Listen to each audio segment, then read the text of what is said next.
Hello guys, in this video we will see how to install LibreOffice latest version, that is 25.8 on Oracle Linux 9.7, but the process is same on all Oracle Linux versions.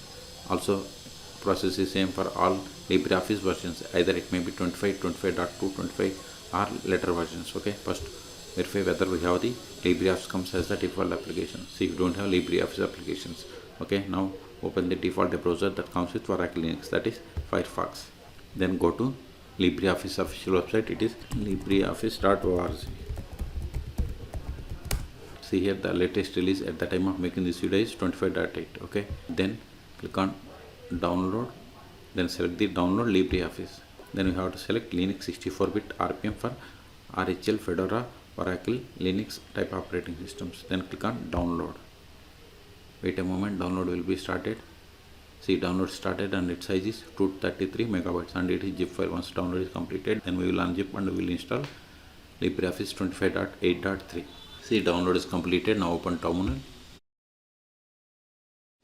Go to downloads, ls. Now we have to unzip this one, tar-accept, then libre, press the tab to autofill entire file name, hit enter, ls.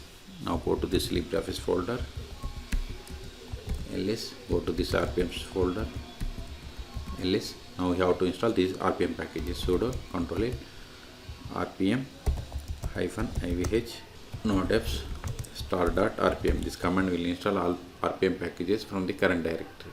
Hit enter, provide the password of the sudo user.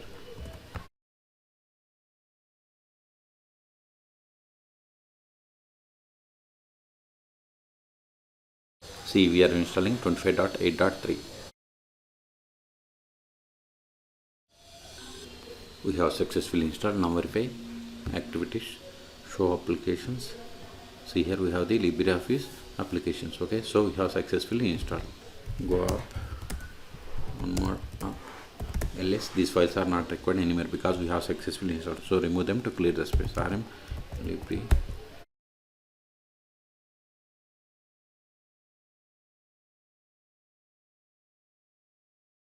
Okay, we have cleared the space. So in this video we have seen how to install LibreOffice latest version, that is 25.8 on Oracle Linux 9 versions. Okay, for more Linux tutorials please subscribe my channel. Thank you.